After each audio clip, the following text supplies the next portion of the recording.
Menurut Direktur Jenderal Pajak Kemenkyu Bimo Wijayanto, hingga 17 Desember 2025, jumlah wajib pajak yang melaporkan surat pemberitahuan tahun pajak 2025 tercatat sebanyak 14,9 juta wajib pajak.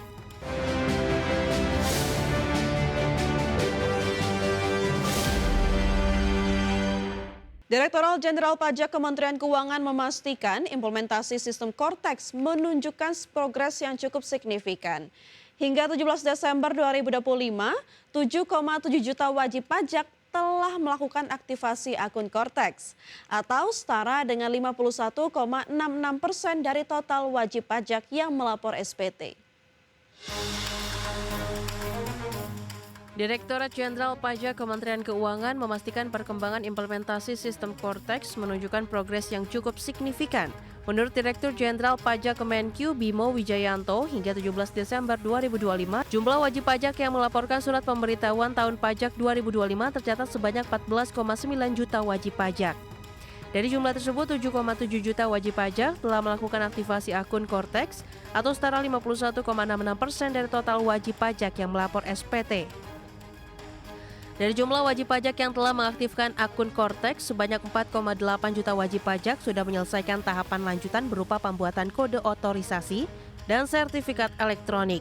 Angka ini setara dengan 32,38% dari total wajib pajak yang melaporkan SPT.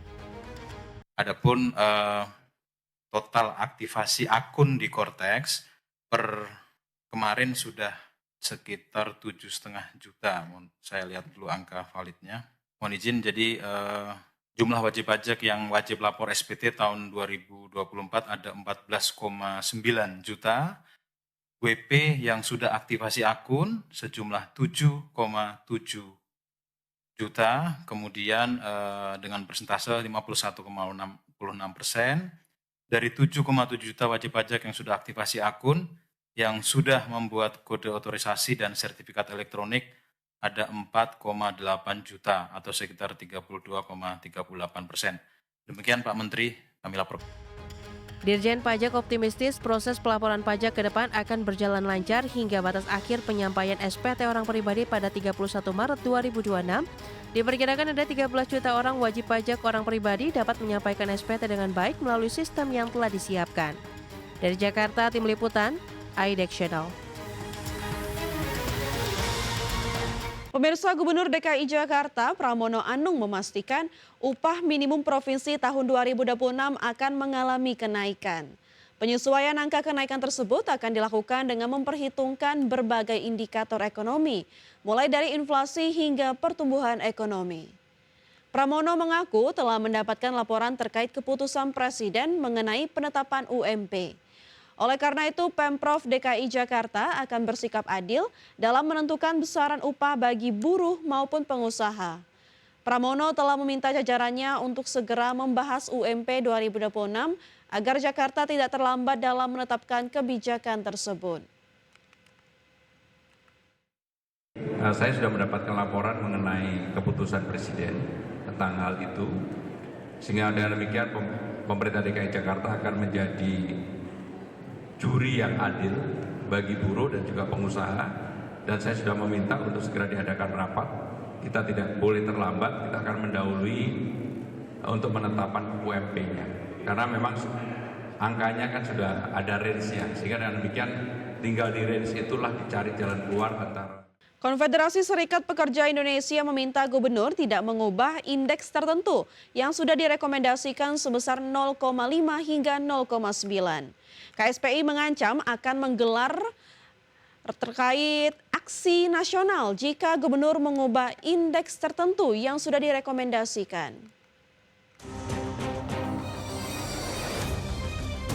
Konfederasi Serikat Pekerja Indonesia atau KSPI mengancam akan menggelar aksi nasional dan demonstrasi besar-besaran secara bergelombang jika gubernur mengubah atau menghapus angka rekomendasi Dewan Pengupahan. Aksi masif ini bakal dilakukan setelah tanggal 24 Desember atau menunggu pengumuman resmi keputusan para gubernur. Menurut Presiden KSPI Said Iqbal, ancaman aksi tersebut didasari kekhawatiran buruh jika angka indeks tertentu yang sudah direkomendasikan di tingkat kabupaten kota akan dicoret atau diubah oleh gubernur. Said Iqbal menegaskan tuntutan buruh untuk UMP 2026 tetap berada di angka kenaikan 6% hingga 7%, setara dengan indeks alfa di angka 0,9, seperti yang telah ditetapkan Presiden Prabowo Subianto. 0,9 usulan Serikat Buruh. 0,5 jalan tengah yang diambil oleh Presiden. Usulan menterinya itu ditolak semua. Nah, dengan demikian, kami minta catatan yang keempat ini, gubernur jangan merubah angka yang sudah disepakati Dewan Pengupahan di tingkat kabupaten dan kota. Sebelumnya, Menteri Ketenagakerjaan Yasirli memastikan Presiden Prabowo Subianto telah menandatangani peraturan pemerintah tentang upah minimum provinsi 2026. Dalam PP tersebut, pemerintah menetapkan formulasi kenaikan upah yakni inflasi ditambah pertumbuhan ekonomi dikali alfa. Adapun rentang alfa atau indeks tertentu ditetapkan sebesar 0,5 hingga 0,9. Jakarta, Tim Liputan IDX Channel. Pemirsa, PT Semen Indonesia Persero Tbk mencatat pendapatan sebesar Rp25,3 triliun, turun 3,76% secara year on year, dan laba bersih anjlok sekitar 84% akibat lesunya permintaan domestik. Perseroan berharap proyek infrastruktur besar yang direncanakan pemerintah bisa menjadi katalis permintaan semen pada tahun 2026. PT Semen Indonesia Persero Tbk berharap bahwa proyek infrastruktur besar yang direncanakan pemerintah bisa menjadi katalis permintaan semen pada tahun 2026. Sejumlah analis melihat bahwa realisasi anggaran infrastruktur dan program pembangunan rumah besar-besaran diperkirakan akan menyerap volume semen lebih tinggi sehingga mendorong penjualan SMGR di awal 2026.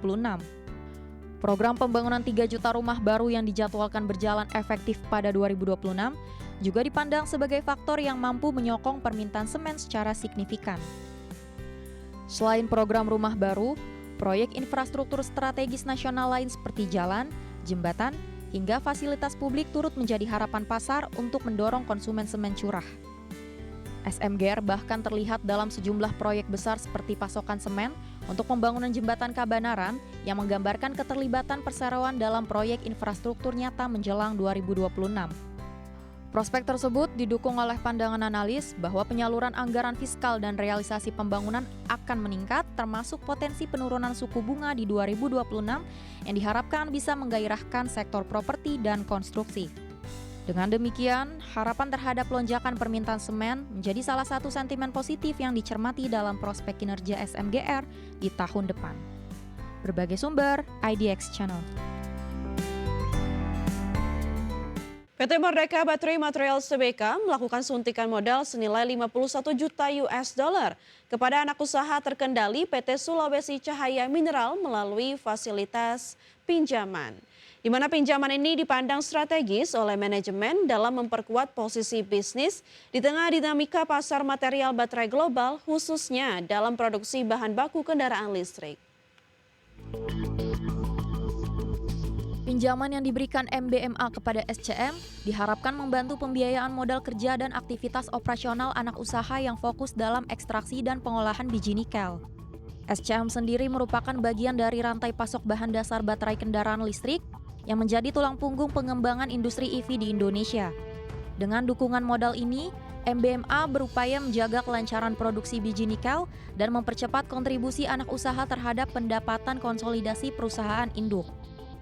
Sejauh ini, MBMA tetap menunjukkan aktivitas operasional yang signifikan dengan produksi biji nikel dari tambang SCM yang meningkat, meski beberapa segmen pemrosesan sempat turun karena pemeliharaan fasilitas tertentu. Pendapatan MBMA tercatat tetap kuat di tahun berjalan, mencerminkan ketahanan bisnis di tengah tantangan industri, terutama dengan permintaan material baterai yang terus berkembang di pasar global. Namun, kinerja laba bersih perusahaan sempat tertekan akibat berbagai faktor operasional, menandakan pentingnya optimalisasi kegiatan anak usaha melalui dukungan modal. Pendanaan kepada anak usaha ini dipandang sebagai bagian dari strategi jangka panjang MBMA dalam memperkuat rantai nilai hilir industri baterai, termasuk dorongan untuk aktivitas produksi nikel matte berkualitas tinggi. Pinjaman modal ini juga memberikan fleksibilitas keuangan bagi SCM dalam merencanakan belanja modal, modal kerja, dan potensi perluasan fasilitas di masa depan. Manajemen optimis langkah ini akan menunjang pertumbuhan operasional dan nilai pemegang saham seiring perusahaan fokus pada peluang global bahan baterai kendaraan listrik. Berbagai sumber, IDX Channel.